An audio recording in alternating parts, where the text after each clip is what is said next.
By now, it may well be impossible to add any sensible or proper words to all the millions that have been written and spoken about the life and cruel death of John F. Kennedy.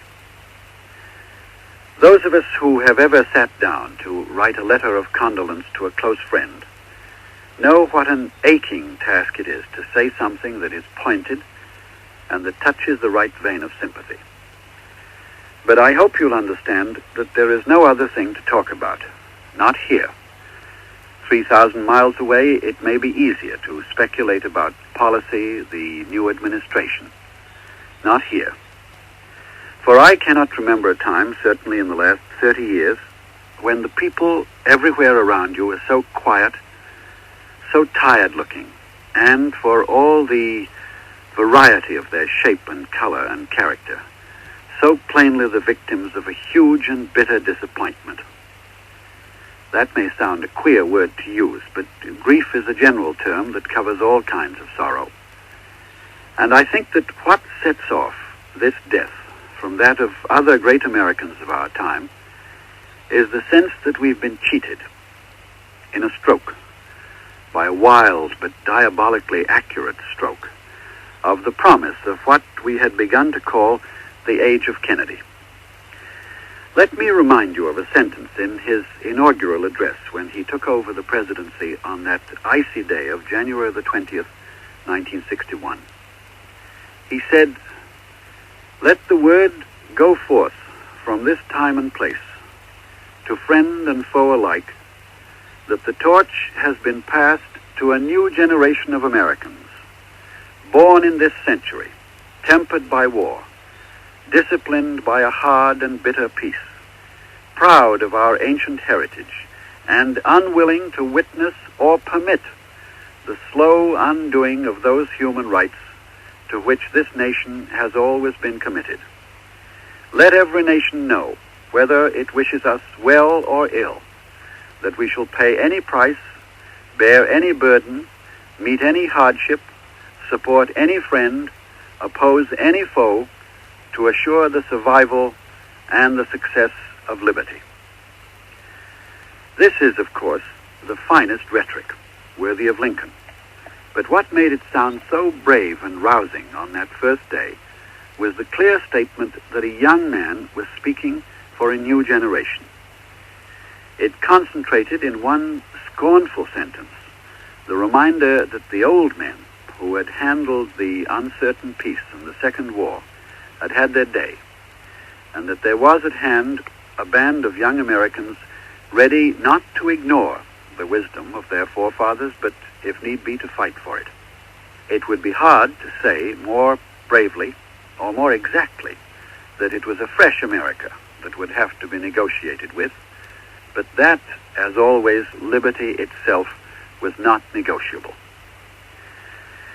Now, even in the moment of knowing that the promises of an inaugural address are bound to have a grandeur very hard to live up to the morning after, this remarkable speech, which the president had hammered out sentence by sentence with his closest aide and companion, Theodore Sorensen, did strike a note to which the American people and their allies everywhere responded with great good cheer. Of course we knew, older men and women have always known, what in their youth they blithely rattled off as a quotation from Shakespeare, that golden lads and girls all must, as chimney sweepers, come to dust. But it's always stirring to see that young people don't believe it. We chuckled sympathetically then at the warning which Senator Lyndon Johnson had chanted all through the campaign, that the presidency could not safely be put in the hands of a man who has not a touch of gray in his hair. John Kennedy had turned the tables triumphantly on this argument by saying, in effect, that in a world shivering under the bomb, it was the young who had the vigor and the single-mindedness to lead. If we pause and run over the record of the very slow translation of these ideals into law, the hairbreadth defeat of the medical care for the aged plan, the shelving, after a year of strenuous labor, of the tax bill, the perilous reluctance of the Congress to tame the Negro Revolution now with a civil rights law. We have to admit that the clear trumpet sound of the Kennedy inaugural has been sadly soured down 3 short years. Any intelligent American family sitting around a few weeks ago would have granted these deep disappointments, and many thoughtful men were beginning to wonder if the president's powers were not a mockery of his office, since he can be thwarted from getting any laws passed at all by the simple obstructionism of a dozen chairmen of congressional committees, most of them by the irony of a seniority system that gives more and more power to old men who keep getting reelected by the same states, most of them from the South. But that same American family, sitting around this weekend, could live with these disappointments, but not with the great one, the sense that the new generation, born in this century, tempered by war, disciplined by a hard and bitter peace, proud of our ancient heritage, unwilling to witness or permit, was struck down lifeless, unable to witness or permit or not to permit anything. When it's possible to be reasonable, we will all realize, calling on our everyday fatalism, that if John Kennedy was 46 and his brother in his late 30s, most of the men around him were in their 50s and some in their 60s, and that therefore we fell for a day or two in November 1963 into a sentimental fit. However, we are not yet reasonable. The self-protective fatalism which tells most of us that what has been must be has not yet restored us to the humdrum course of life.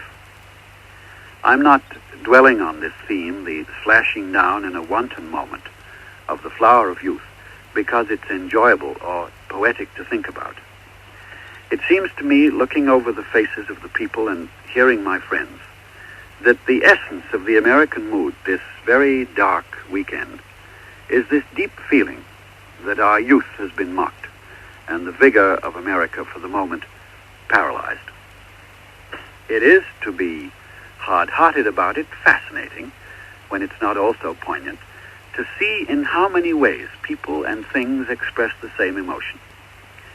Many of the memorial photographs in the shop windows have small replicas of the presidential standard on one side and the Navy flag on the other, recalling the incredible 5 days gallantry on that Pacific island, which Kennedy himself never recalled, except to the men who were with him and survived. A young socialite whose life is a round of clothes and parties and music bemoans the fact that the Kennedys will leave the White House and take with them the style, the grace, the fun they brought to it. An American friend from Paris writes, "I think his death will especially be felt by the young, for he'd become for them a symbol of what was possible with intelligence and will." An old man, wise in the ups and downs of politics, says, "I wonder if we knew what he might have grown to be in the second term." A child with wide eyes asks, "Tell me, will the Peace Corps go on?" There's another thing that strikes me which is allied to the idea of a young lion shot down, and it's best seen in the bewilderment of people who were against him, who felt that he had temporized and betrayed the promise of the new frontier. One of them, a politically active woman, rang me up, and what she had to say dissolved in tears. Another, a veteran sailor, a close friend and a lifelong Republican, said to me only last night, "I can't understand. I never felt so close to Kennedy as I do now." This sudden discovery that he was more familiar than we knew is, I think, easier to explain. He was the first president of the television age, not as a matter of chronology, but in the incessant use he made of this new medium. When he became president-elect, he asked a friend to prepare a memorandum on the history of presidential press conferences. He wanted to know how much the succession of presidents since Wilson had been able to mold the press conference and how much it had molded them. What he received was a plea, disguised as a monograph, to abandon Eisenhower's innovation of saying everything on the record for quotation and letting the conference be televised. The president-elect looked it over at his usual rate of about 1,000 words a minute, granted the arguments, but said simply, television is now the main personal link between the people and the White House. We can't go back. He allowed his press conferences to be televised live. He also made another decision which ran counter to the wisdom of all incumbent presidents. No man who is in power invites a debate with an opponent who is out of power and who can speak not of the things he's done, but of the things the incumbent has done wrong. In spite of knowing well that next time he would be the man with his back against the wall, the president decided that the television debate was now an essential element of a presidential campaign. So, for 3 years and more, we've seen him at the end of our day on all his tours in Vienna, in Dublin, in Berlin, in Florida, Chicago, Palm Beach, in, alas, Dallas, in his own house, talking affably with reporters, rumpling up the children, very rarely posing, always offhand and about his business, talking to foreign students in the White House garden, making sly, dry jokes at dinners. Every other week fencing shrewdly, and often brilliantly, with 200 reporters. And sometimes at formal rallies, stabbing the air with his forefinger and bringing to life again, in his eyes and his chin and his soaring sentences, the old image of the young warrior who promised the energy, the faith, the devotion that will light America and all who serve her. The consequence of all this is that the family, the American family, has been robbed violently and atrociously of a member.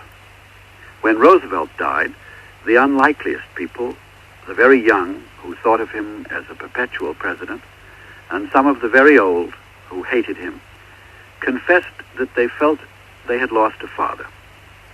Today, millions of Americans are baffled by the feeling, which seems to have little to do with their political loyalties, that they have lost a brother, the bright young brother that you're proud of, the one who went far and mingled with the great and had no side, no pomp, and in the worst moments, the Bay of Pigs, took all the blame, and in the best, the Cuban crisis, had the best sort of courage, which is the courage to face the worst and take a quiet stand.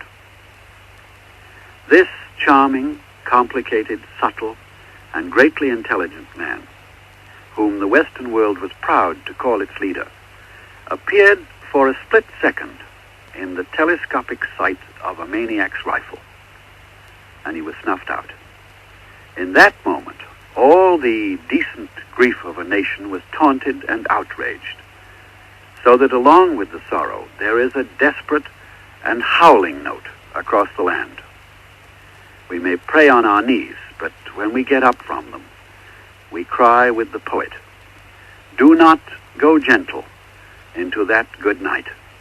Rage, rage against the dying of the light." Good night.